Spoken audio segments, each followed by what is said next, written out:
প্রাকৃতিক দুর্যোগ কাটিয়ে হরিণঘাটা ব্লক কার্যালয়ের উদ্যোগে স্বেচ্ছায় রক্তদান শিবির। তার পাশাপাশি হরিণঘাটা ব্লক কার্যালয়ে এক অভিনব উদ্যোগ নেওয়া হলো। আমাদের প্রকৃতিতে ছড়িয়ে রয়েছে এমন কিছু ভেষজ উদ্ভিদ যেগুলো আমাদের পরিবেশ ও মানব শরীরকে বিভিন্ন সময় বিভিন্নভাবে স্বাস্থ্য উজ্জ্বল ও সুন্দর করে তোলে। এই উদ্ভিদগুলির এক উদ্যানও উদ্বোধন করা হলো এই রক্তদানের অনুষ্ঠানের মধ্যে দিয়ে। রক্তদান শিবিরের পাশাপাশি স্বনির্ভর গোষ্ঠীদের উদ্যোগে বিভিন্ন ধরনের সবজি বা ফল যা আমাদের শরীরের পক্ষে উপকারী সেগুলোকে প্রদর্শনের মাধ্যমে তুলে ধরলেন উদ্যান পালন গোষ্ঠীর মহিলারা। সামনেই বাঙালির শ্রেষ্ঠ উৎসব দুর্গোৎসব। সেই উৎসবকে সামনে রেখে হরিণঘাটা ব্লকের বিভিন্ন অঞ্চলে দুস্থ মানুষদের হাতে তুলে দেওয়া হলো নতুন বস্ত্র। এই অনুষ্ঠানের নাম দেওয়া হয়েছে স্নেহের পরশ। এই অনুষ্ঠানে উপস্থিত ছিলেন বিশিষ্ট ব্যক্তিবর্গ, কল্যাণী মহকুমা শাসক অভিজিৎ সামন্ত, কল্যাণী এইমস হাসপাতালের ডিরেক্টর ডক্টর রামজি সিং, হরিণঘাটা থানার ভারপ্রাপ্ত আইসি, নদিয়া জেলা পরিষদের কর্মাধ্যক্ষ দেবাশিস গাঙ্গুলি, হরিণঘাটা ব্লক উন্নয়ন আধিকারিক মহাশ্বেতা বিশ্বাস সহ একাধিক বিশিষ্ট ব্যক্তিবর্গরা। এই রক্তদান শিবিরে সবথেকে গুরুত্বপূর্ণ বিষয় হল হরিণঘাটা ব্লকের বিভিন্ন পুজো কমিটির সদস্যরা এই রক্তদান শিবিরে উপস্থিত হয়ে তারা রক্তদান করেন। রক্তদান শিবির আমরা হরিণঘাটা ব্লক থেকে আগেও করা হয়েছে, প্রত্যেক বছরই করা হয়। তো দুর্গাপুজোর আগে আমরা করতে চাইছি, আমাদের বিভিন্ন ক্লাবরা যারা পুজো করে তারাও উৎসাহিত হয়েছে এই বিষয়গুলো নিয়ে। তারাও চেয়েছিল একটা আমরা রক্তদান শিবির করি, যাতে রক্ত আমরা একসাথে কালেক্ট করে দিতে পারি এইমস বা জেএনএম হসপিটালে। তো সেই উদ্দেশ্যে আমাদের রক্তদান শিবিরটা করা। রক্তদানের পাশাপাশি আজকে আপনারা কী কী কার্যক্রম পালন করলেন আপনাদের?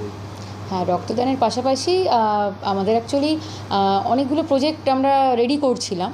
তো এই দিনটাকে বেছে নিলাম কারণ বিভিন্ন কাজের চাপে টাইম করা হয় না। তো সেই জন্য আমাদের 15 এফসির কাজ আমরা খুব ভালোভাবেই করছি এবং পুরো নদিয়া জেলার মধ্যে আমরা 3 নম্বর পজিশনে রয়েছি। তো এখানে আমাদের rain water harvesting project 15 FC থেকেই করা হয়েছে। সেই প্রজেক্টটাকে একটু অন্য লুকস দিয়ে একটু ডেকোরেটিভ ওয়েতে আমরা করার চেষ্টা করেছি। যে পাশাপাশি রেন ওয়াটার হারভেস্টিং হচ্ছে বৃষ্টি জলটাকে একসাথে আমরা সঞ্চয় করে যাতে একদম গ্রাউন্ড লেভেলে নিয়ে যেতে পারি, যাতে আমাদের ওয়াটার লেভেলটা রিচার্জ হয়। যেহেতু ওয়াটার লেভেলটা এখন অনেকটাই আমাদের হয়ে গেছে, ডিলাপিলেট হয়ে গেছে। তো সেটার একটা উদ্দেশ্য ছিল, সেই জন্য এটা করা হচ্ছে। আর সেই পাশাপাশি আমাদের এখানে মেডিসিনাল গার্ডেন সঞ্জীবনী ভেষজ উদ্যানটাও করা হয়েছে।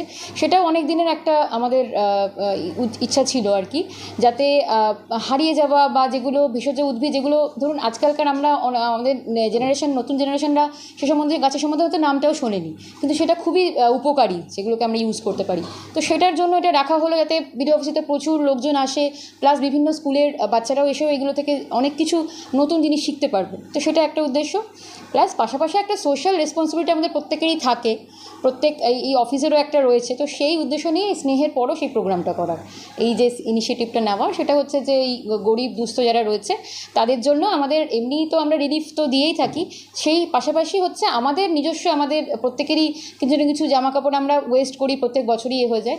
সেগুলো ভালো জামা অথচ আমরা পরি না, সেগুলো আমরা তো বিভিন্ন এনজিওতে দান করে থাকি। তো সেটারও আমাদের এখানে রাখা থাকবে, যখন যাদের দরকার তারা যদি আমাদের কাছে অ্যাপ্রোচ করে যে লাগবে, সেখান থেকে আমরা দিতে পারি। হ্যাঁ, আজকের অনুষ্ঠানে আমাদের উদ্বোধক হিসেবে আমাদের এসডিও স্যার উপস্থিত ছিলেন, মহকুমা শাসক কল্যাণী। আর আমাদের পূর্ত কার্য পরিবহন নদিয়া জেলা পরিষদের কর্মাধ্যক্ষ সাহেব দেবাশিস গাঙ্গুলি মহাশয়, উনি উপস্থিত ছিলেন। আমাদের এইমসের সুপার সাহেব, মেডিকেল সুপার সাহেব উনি এসেছিলেন, ডিরেক্টর সাহেব উনি এসেছিলেন। প্লাস পাশাপাশি আমাদের আইসি সাহেব ছিলেন, কাউন্সিলর সাহেব এসেছেন, প্লাস আমরা তো ছিলাম, সভাপতি সাহেব ছিলেন, সহকারী সভাপতি ছিলেন, বিভিন্ন কর্মাধ্যক্ষ সাহেবরা সবাই মিলে ছিল, প্লাস আমাদের ব্লকের সব অফিসিয়ালসরা ছিল। সবাই মিলে আমরা একসাথে কাজটা করেছি। ये मैंने आज जो है देखा, जिस तरह से इनविटेशन मुझे मिला यहाँ पे कि ब्लड डोनेशन कैंप जो है ब्लॉक की तरफ से ऑर्गेनाइज़ किया गया है, तो बहुत अच्छा लगा। ये इनिशिएटिव पहले से भी यहाँ होता रहा है, मुझे नहीं पता था। और कॉलेज ऑफ मेडिसिन, जेएनएम और एम्स कल्याणी के साथ में ये मिलकर के जो ब्लड डोनेशन कैंप ऑर्गेनाइज़ किया गया है, और जो इन्होंने टारगेट रखा था उससे ज़्यादा जो है ब्लड यहाँ पे इकट्ठा होगा, जो कि हमारे पेशेंट केयर में बहुत ही हेल्पफुल होगा। और आप लोगों को पता है कि जो ब्लड बैंक एम्स कल्याणी में बना हुआ है वो state of art blood bank है, और ऐसा ब्लड बैंक जो है अपने प्रदेश में पश्चिम बंगाल में 2 हैं सिर्फ।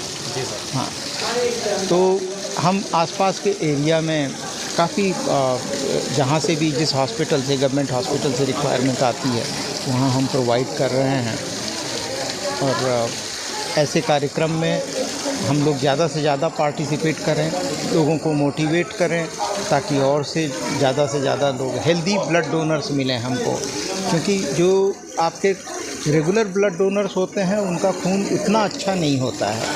तो इलाज के लिए जो स्वस्थ आदमी अगर आगे आएंगे तो ज़्यादा अच्छा रहेगा। সাধারণ একটি কর্মসূচি আমি বলবো, ব্লক প্রশাসন, হরিণঘাটা ব্লক প্রশাসনকে ধন্যবাদ জানাবো, হরিণঘাটা পঞ্চায়েত সমিতি তাদের এই উদ্যোগ। এবং শুধু তাই না, রক্তদান শিবির বা বস্ত্রদান নয়, বস্ত্রদান বলবো না, আমি বলবো উপহার ওনারা তুলে দিলেন বেসিক্যালি।